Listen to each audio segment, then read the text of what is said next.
In the 1940s, the world did not only burn under the shadow of dictatorships, it burned under an iron censorship determined to rewrite reality. While Riefenstahl's German propaganda sculpted a perfect lie, prohibition became a weapon, terror became a system, and art became the enemy.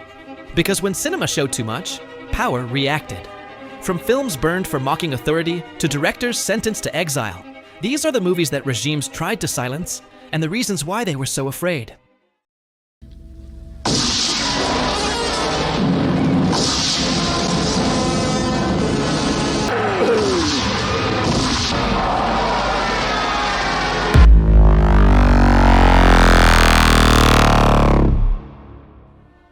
Imagine you are 14 years old in Belarus in 1943, and your greatest desire is to join the resistance.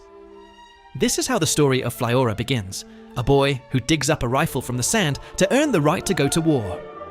But what he finds is not military glory, but a psychedelic and brutal descent into absolute dehumanization.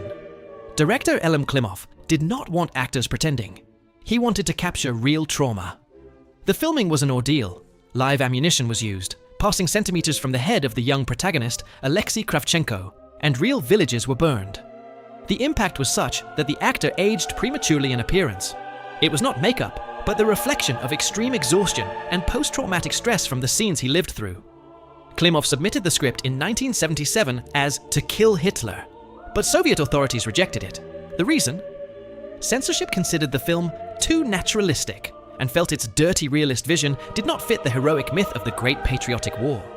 Censors wanted brave soldiers, not a visual poem about traumatized children and villages burned alive. Klimov refused to change a single frame of the violence, which froze the project for 8 years.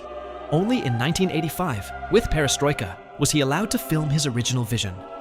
Although it did not suffer direct censorship after its release, the film has been criticized for dehumanizing the German side. By portraying soldiers as psychopathic monsters, the work sacrifices historical complexity in favor of a visceral horror that leaves no room for the enemy's humanity. The impact was so devastating that ambulances were reported at cinema doors to attend to those collapsing from psychological violence.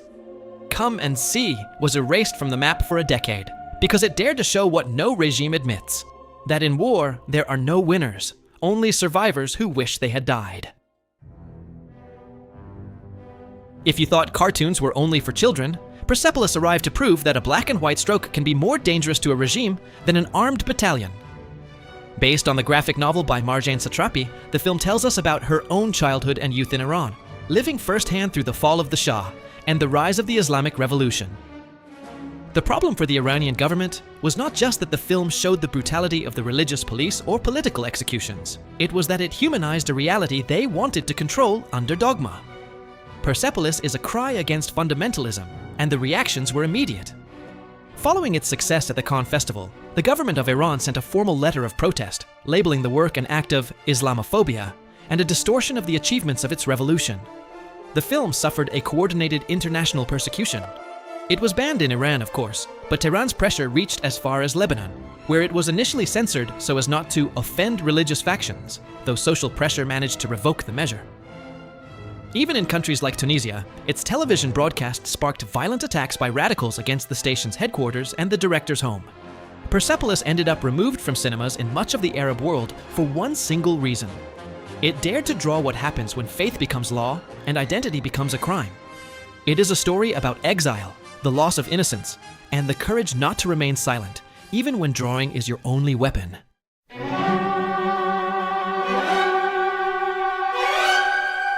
Filmed with an almost documentary style and non-professional actors, the Battle of Algiers reconstructs the struggle between the Algerian National Liberation Front and French colonial forces in the streets of Algiers during the 1950s.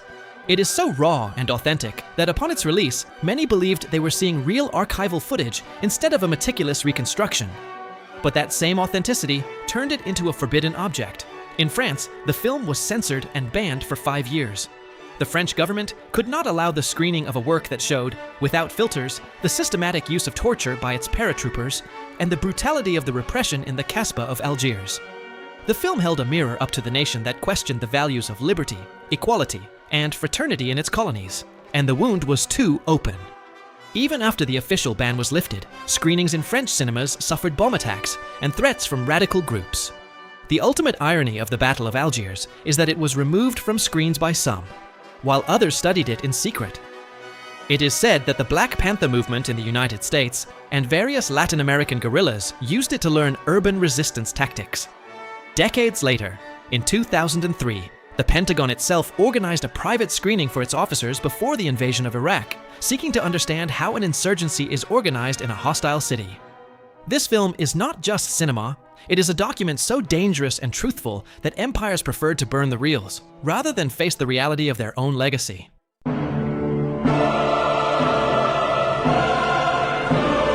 If there is a film that defines the power of cinema as a tool for propaganda and agitation, it is Battleship Potemkin. Directed by Sergei Eisenstein, this masterpiece narrates the real mutiny of a warship's sailors against their tyrannical officers in 1905, a spark that anticipated the Russian Revolution. But it was not its story that terrified governments, but its technique.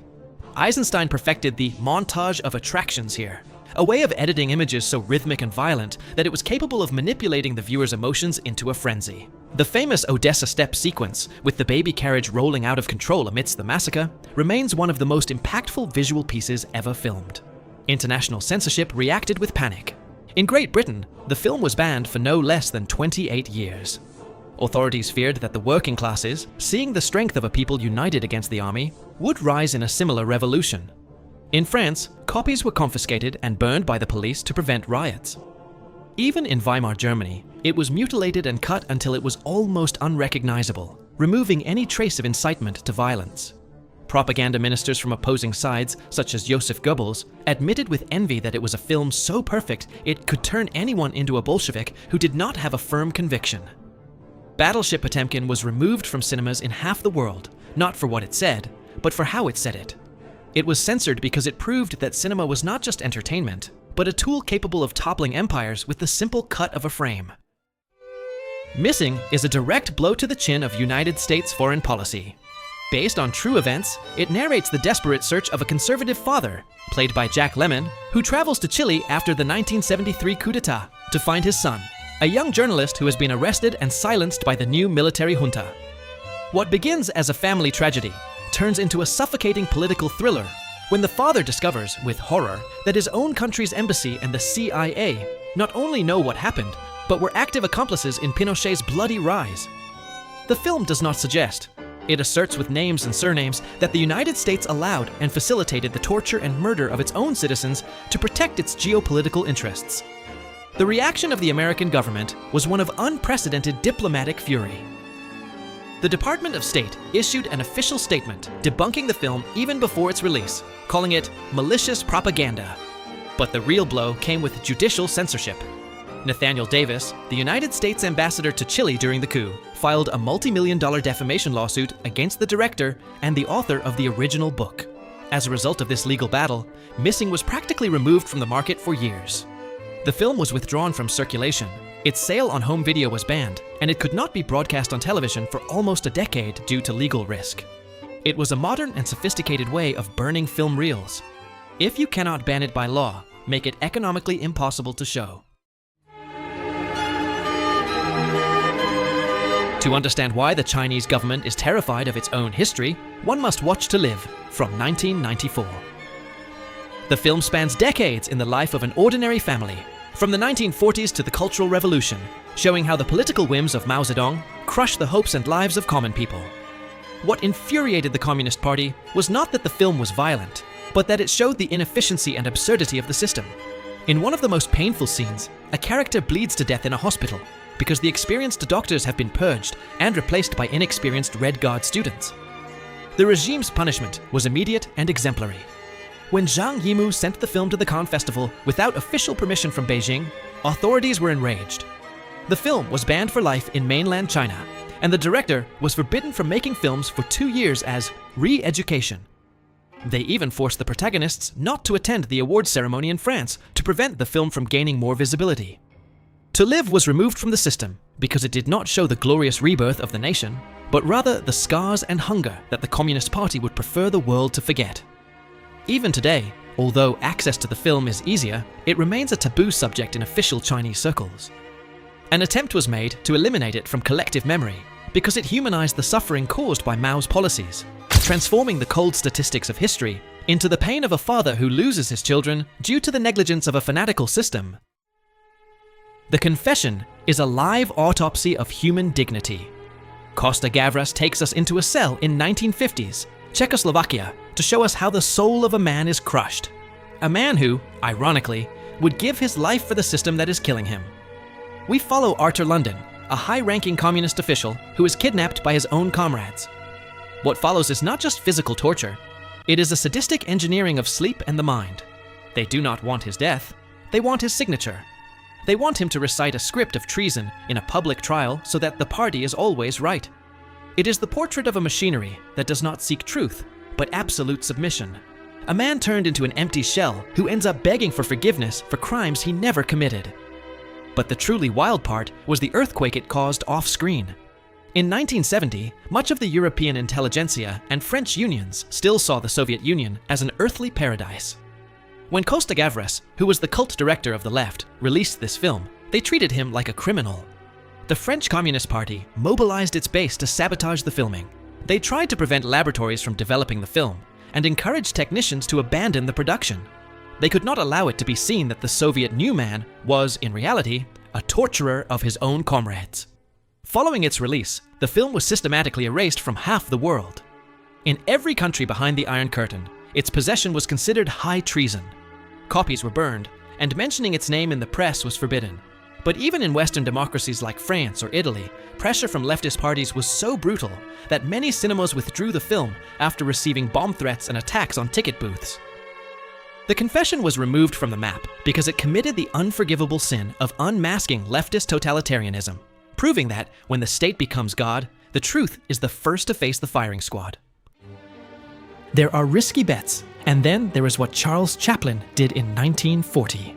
Imagine you are the biggest star on the planet, and you decide to use all your money and prestige to mock the most dangerous man in the world at the moment he seems to be winning. In 1937, when Chaplin began the script, the United States was not yet at war, and Hollywood was terrified of losing the German market. The big studios begged him not to do it.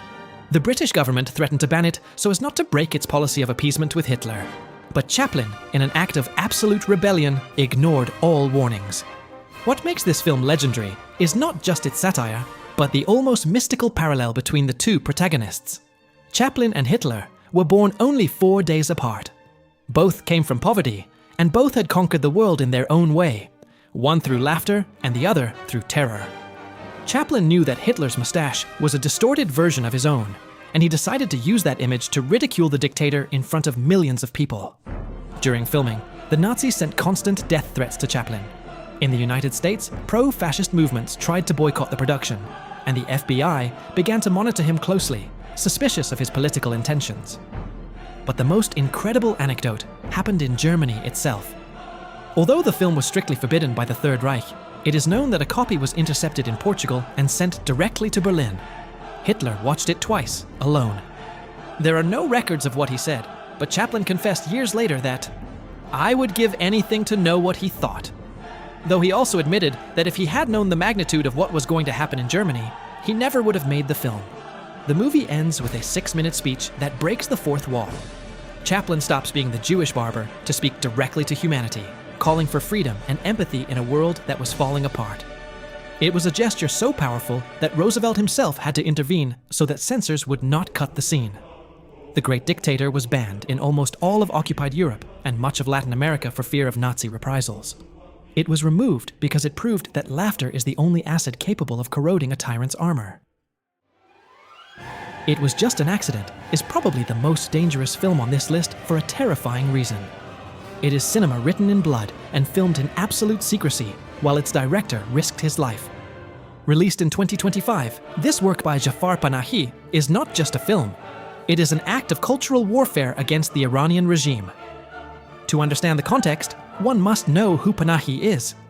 After decades of arrests, hunger strikes, and an official ban on filming that had lasted 20 years, the director decided he could no longer remain silent in the face of systematic repression in Tehran. It Was Just an Accident starts with a premise that seems harmless, a hit and run on a side street of the capital. But what begins as an everyday drama turns into a brutal radiography of state corruption. Panahi uses the accident as a metaphor for how the regime crushes its citizens, and then pretends it was an inevitable fatality. The director filmed much of the scenes using hidden cameras in cars, mobile phones, and sending the footage out of the country frame by frame through encrypted networks before the secret police could confiscate the hard drives. The level of paranoia was such that the actors did not know the full script to prevent them from revealing the film's plot under torture. The historical impact of this work is total. In 2025, the Iranian government, upon learning of the film's existence through leaks at international festivals, declared Panahi an enemy of God and ordered the closure of any theater that attempted to show even a clip. The film was removed from the internet within Iran through massive digital blackouts, and it is said that authorities confiscated thousands of devices just for containing suspicious video files. After the release of A Simple Accident, Panahi managed to leave Iran in a clandestine operation that shocked the film world. Today, he lives in exile in Paris, under protection, working on a documentary about the forbidden shoot. He has sworn not to stop filming until his camera can return to the streets of Tehran.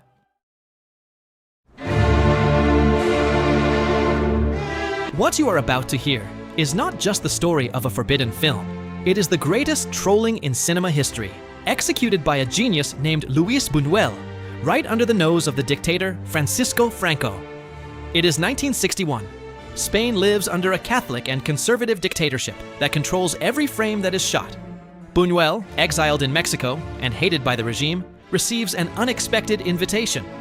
The Spanish government, seeking to polish its international image, allows him to return to shoot a film.